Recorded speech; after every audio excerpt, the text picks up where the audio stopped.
तो आप में से कई लोगों ने स्क्विड गेम देखी होगी और सभी ने उस मूवी को काफी इंजॉय किया क्योंकि उसका कॉन्सेप्ट ही इतना अलग था। और आज मैं जिस मूवी को एक्सप्लेन करने वाला हूँ वो मूवी भी ऐसे गेम पर है, पर ये वाली मूवी कुछ ज्यादा ही क्रेजी है। मतलब आपको मजा आ जाएगा सच में। तो मूवी स्टार्ट होती है जहाँ पर एक प्राइवेट एरोप्लेन में कुछ गिने चुने लोग यहाँ पर बैठे होते हैं और जब ये एयर हॉस्टेस इस आदमी को बियर देती है तभी उसके हाथों से बियर गिर जाती है क्योंकि वो सामने देखती है कि एक बड़ा सा आदमी घबराता हुआ वहाँ पर आ गया। अब हमको नहीं मालूम कि आदमी आखिर कौन है, पर यहाँ पर ये लोग कहते हैं कि आखिर ये कैसे जाग गया, हमने तो इसको सुला दिया था। और फिर ये बूढ़ा आदमी इस आदमी को बहला फुसला कर शांत करने की कोशिश करता है। ये मुस्टंडा आदमी अपना नाम बताता है रैंडी। नहीं, इसका नाम सच में यही है, मैंने अपने मन से नहीं रखा। तो अब ये बूढ़ा आदमी कहता है कि मैं डॉक्टर हूँ और रैंडी उसकी बात सुनता है, पर तभी ये नकली डॉक्टर रैंडी के गले में सुई घुसेड़ देता है और रैंडी के गले से खून की धारा बहने लगती है। पर रैंडी भी यहाँ पर अटैक कर देता है कि तभी रैंडी के पीछे से एक औरत आती है। अब हमको इस औरत की शक्ल नहीं दिखाई जाती, पर ये औरत अपनी सैंडल की नोक से रैंडी की आंखों को बाहर निकाल लेती है और रैंडी का हो जाता है यहाँ पर राम नाम सत्य है। देखो मूवी का ये वाला सीन हमको अभी समझ में नहीं आएगा, ये हमको समझ में आएगा बाद में। पर जैसा कि मैंने आपसे पहले कहा था कि ये मूवी स्क्विड गेम से भी काफी ज्यादा इंटरेस्टिंग मूवी है, तो जैसे मैंने सब्र किया था वैसे आपको भी सब्र करना पड़ेगा।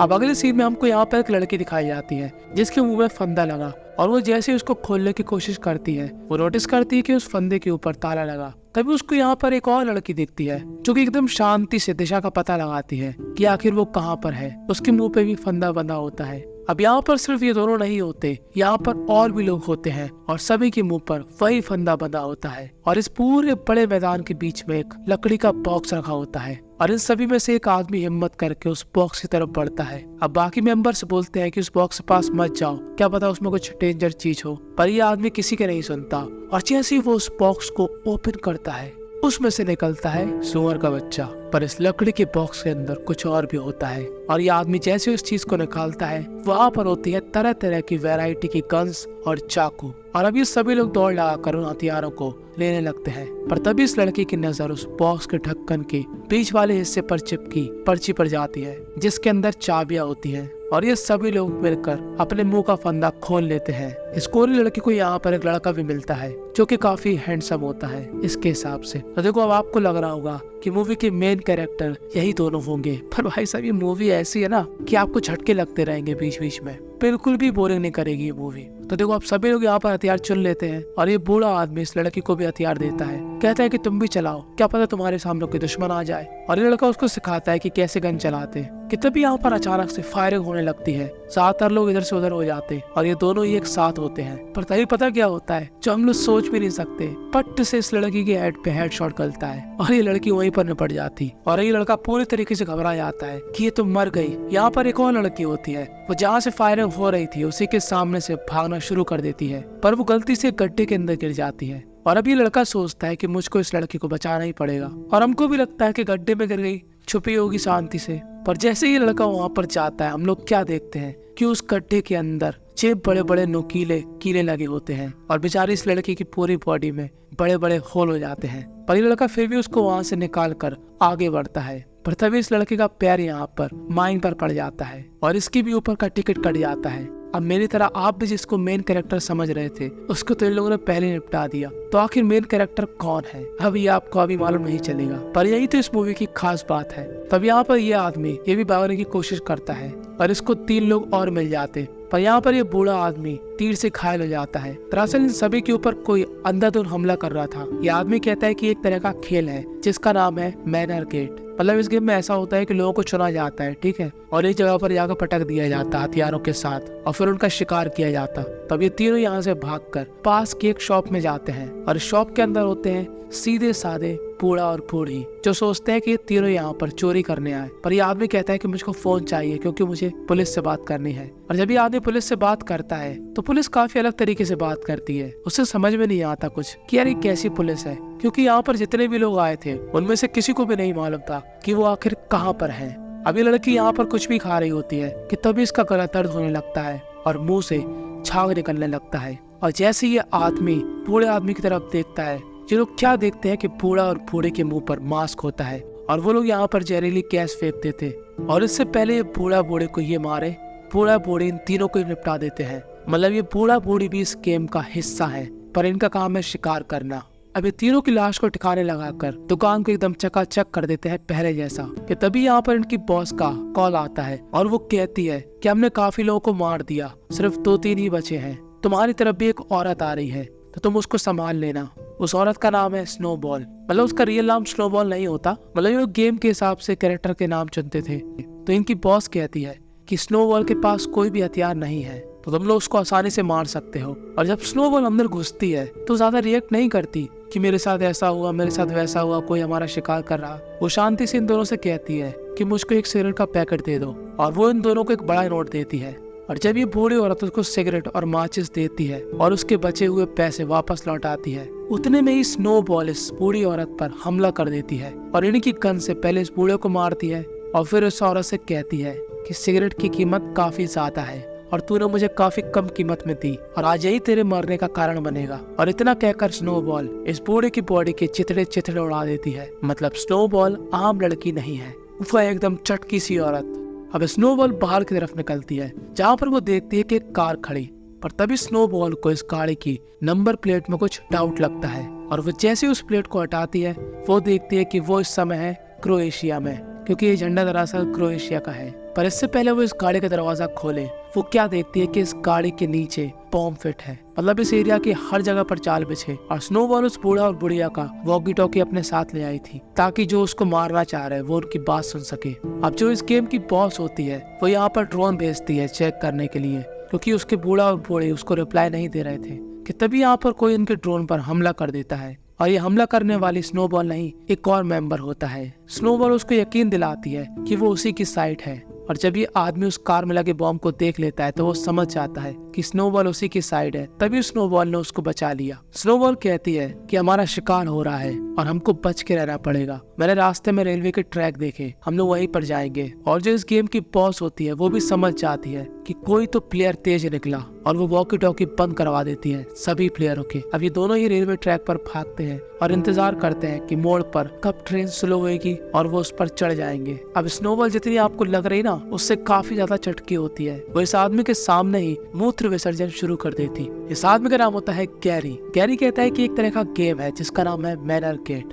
स्नोबॉल इस गेम के बारे में नहीं जानती और ये भी इस मूवी का एक ट्विस्ट है जो कि हमको आगे मालूम चलेगा। देखो सब कुछ आपको आगे ही मालूम चलेगा, ठीक है, क्योंकि यार मूवी का सस्पेंस ही ऐसा है। तो जब यहाँ पर अब ट्रेन आती है तो ये दोनों ही ट्रेन के अंदर चढ़ जाते हैं, पर तभी इनको ट्रेन के अंदर से आवाजें आती हैं और वो क्या देखते हैं कि यहाँ पर, और ये दोनों ही देखते हैं कि यहाँ पर काफी लोग होते हैं। गैरी कहता है कि मैं इनको मार दूंगा, ये लोग भी इस गेम का हिस्सा ही होंगे और हमको यहाँ पर मारने आए होंगे। स्नोबॉल कहती है नहीं, उनके साथ बच्चा है। ये लोग दूसरी भाषा में बात कर रहे होते हैं तो इन दोनों को कुछ भी समझ में नहीं आता। कि तभी यहाँ पर ट्रेन रुकती है और ट्रेन रोकने वाली थी क्रोएशिया की आर्मी और वो इन सभी को बाहर निकाल देती है और ये दोनों ही अपने हथियार अंदर ही छुपा देते। कि तभी जो ग्रुप था जो कि इस ट्रेन के अंदर पहले से ही था, उसका ये वाला आदमी जो कि इन सभी से अलग लग रहा था, वो गैरी से कहता है कि हाँ मैं भी तुम लोग का शिकार कर रहा, पर ये बाकी लोग सच में निर्दोष हैं। ये गेम का हिस्सा नहीं था, ना इस ट्रेन को यहाँ पर रुकना था, ये तो अपने आप ही हो गया। और तुम चिंता मत करो, हम जब इस समस्या से निकल जाएंगे तो हम दोबारा से गेम स्टार्ट करेंगे और मैं तुमको भागने का मौका भी दूंगा। और गैरी को इतनी गुस्सा आती है कि गैरी के सामने वही आदमी लग गया जो उनका शिकार करना चाह रहा और गैरी इस आदमी के पैंट के अंदर बॉम्ब डाल देता है और ये सभी लोग इधर से उधर भाग जाते हैं। और उससे पहले ये आदमी अपना बॉम्ब निकाल पाए उससे पहले वो नरक में पहुंच जाता है। अब इन दोनों को एक ऐसे आदमी से मिलाया जाता है जो कि इंग्लिश जानता है, क्योंकि ये दोनों ही कह रहे थे कि हम लोग अमेरिकन हैं। तभी आदमी कहता है कि तुम भी क्या वही कहानी बताओगी जो जॉन ने बताई। तब स्नोबॉल कहता है कि जॉन कौन है। तभी यहाँ पर जॉन को बुलाया जाता है। अब आप इसको देखिए जिसका नाम है जॉन। ये वही है जो हमको शुरू में दिखाया गया था जब ये सभी लोग बॉक्स के पास जा रहे थे। स्नोबॉल समझ जाती है कि जॉन ने भी मैनर गेट गेम के बारे में बताया होगा और अब स्नोबॉल भी कहती है हाँ जॉन ने सही कहा, यहाँ पर हम लोगों को मारा जा रहा। तभी आदमी कहता है ठीक है, हम लोग तुम्हारी तरफ से एक आदमी को बुलाएंगे जो कानूनी कार्रवाई करके तुमको यहाँ से ले जाएगा। और थोड़ी देर बाद वही आदमी आता है और इन दोनों को अपने साथ में ले जाता है। पर ये आदमी काफी अजीब अजीब बातें करता कि आखिर तुम लोगों को ही क्यों चुना गया यहाँ पर लाने के लिए, तुम लोगों का ही शिकार क्यों हो रहा, तुम लोगों ने ऐसा क्या गलत किया। मतलब काफी इंटरेस्टेंट सवाल पूछता और यहाँ पर स्नोबॉल की दिमाग की घंटी बजती है कि साला ये तो हम लोग की साइड है, तो ये इतने सवाल जवाब क्यों कर रहा। और मैंने आपको जैसे पहले बताया था, स्नोबॉल एकदम चटकी औरत है और वो इस आदमी को किक मार देती है और उसके ऊपर गाड़ी चढ़ा देती है। जॉन कहता है तुमने ऐसा क्यों किया, ये तो हमारी साइड था। पर जैसे ये लोग पीछे की डिग्गी खोलते हैं, ये लोग क्या देखते हैं कि डिग्गी के अंदर होती है गैरी की लाश। मतलब इस आदमी ने गैरी को मार दिया था। अब जॉन कहता है कि चलो हमारे पास गाड़ी है, हम लोग यहाँ से निकल जाते हैं। पर स्नोबॉल भी बहुत तेज थी, तो स्नोबॉल जॉन से यही कहना चाहती थी कि वो लोग हमारा शिकार करना चाहते हैं तो अब हम उनका शिकार करेंगे। और अब रात होने के बाद हमको वही लोग दिखाए जाते हैं जो कि इन सभी का शिकार कर रहे हैं। इनकी मेन बॉस यहाँ पर नहीं होती, पर बाकी सभी कांड यही लोग करते हैं। और स्नोबॉल यहाँ पर सबको चकमा देकर एक एक करके सभी को निपटा देती है। और जब आखिर में जॉन और स्नोबॉल ही बचे होते हैं कि तभी इस वॉकी टॉकी से आवाज आती है, जो आवाज थी इस गेम की बॉस की। वो कहती है जॉन तुमने स्नोबॉल को मार दिया ना। और अब स्नोबॉल यहाँ पर चौकन्ना हो जाती है कि कहीं जॉन इससे मिला हुआ तो नहीं है। जॉन कहता है कि हमको फंसा रही, मैं इस औरत को नहीं जानता। स्नोबॉल कहते हैं अगर तुम इसको नहीं जानते तो अपनी गन नीचे करो। पर जॉन यहाँ पर काफी डर चुका था और वो अपनी गन नीचे करने की जगह स्नोबॉल पर ही गन तान देता है और स्नोबॉल जॉन को मार देती है। हमको नहीं मालूम कि जॉन इस गेम की बॉस को जानता था कि नहीं, ये भी हमको आगे मालूम चलेगा। तब यहीं पर मूवी स्टॉप करते हैं और अब मैं आपको बताऊंगा कि इस पूरे गेम के पीछे कौन है और इस पूरे गेम को कराने का क्या मकसद है। तो देखो, 1 साल पहले एक काफी बड़ी कंपनी की बॉस, जिसके ऊपर एलिगेशन लगे थे कि तुम और तुम्हारे साथी मिलकर मैनर गेट चलाते हैं, जहाँ पर तुम लोगों को इकट्ठा करके उनका शिकार करते हो। पर ये बॉस कहती है यार तुम लोग झूठे इल्जाम मत लगाओ, हम लोग ऐसा कुछ भी नहीं करते।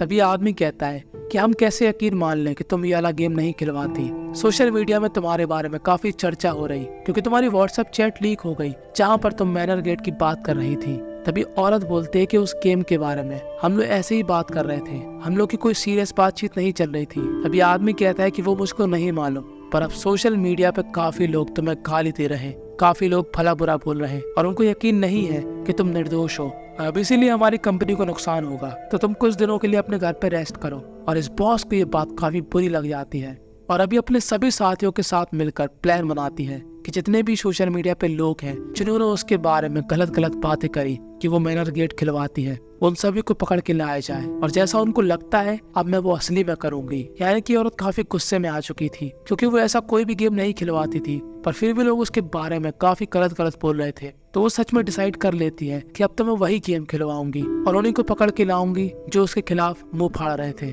तो अब आप लोग समझ गए होंगे कि जितने भी लोग इस गेम के अंदर थे उन सभी ने इस औरत की कंपनी के बारे में और इसके बारे में काफी गलत गलत बातें बोली। और यहाँ पर बैठे जितने भी लोग हैं आपने इनको देखा ही है पहले, जो कि इस औरत के अलावा बाकी सब ऊपर पहुंच चुके। और अब फिर से हम आते हैं अपनी प्रेजेंट कहानी पर। तो देखो, स्नोबॉल अब धीरे धीरे करके आगे बढ़ती है और इस गेम की बॉस उसको वहीं पर बने घर के अंदर बुलाती है। ये घर उसी बॉस का होता है। वो माइक में कहती है कि अपनी गन रख कर आना, क्योंकि अगर तुमने अपनी गन नहीं रखी तो यहाँ पर जगह जगह पर बॉम्ब बिछे, मैं तुमको ब्लास्ट कर दूंगी। तो स्नोबॉल बिना हथियार के अंदर जाती है और अभी बॉस रीजन बताती है कि वो क्यों इन सभी को यहाँ पर लेकर आई थी, क्योंकि तुम जैसे लोग मेरे बारे में सोशल मीडिया पे कुछ भी बोलते थे बिना किसी एविडेंस के, और तू तो कुछ ज्यादा ही मेरे बारे में गलत बोलती थी। तब स्नोबॉल कहती है कि मैं वो लड़की नहीं हूँ। तभी बॉस कहती है नहीं, तेरा ही नाम क्रिस्टल है। स्नोबॉल कहती है हाँ मेरा नाम क्रिस्टल है, पर मेरे नाम में ई आता है। पर इस बॉस को ऐसा लगता है कि स्नोबॉल उसको पप्पू बना रही। और अब इन दोनों के बीच काफी भयंकर फाइट होती है,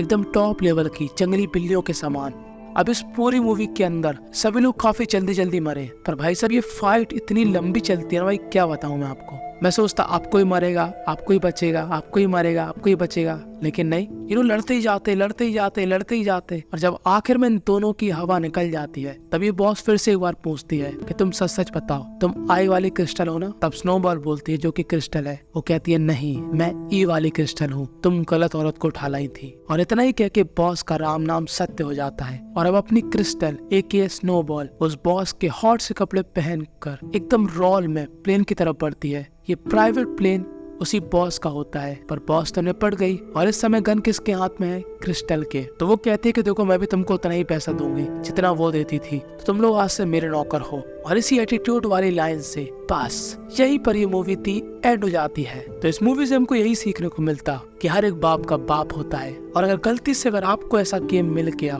तो आप अपनी जान यहाँ पर कैसे बचाओगे? देखो मैं तो कार लेके भाग जाऊंगा, फिलहाल आप क्या करोगे कमेंट में जरूर बताना।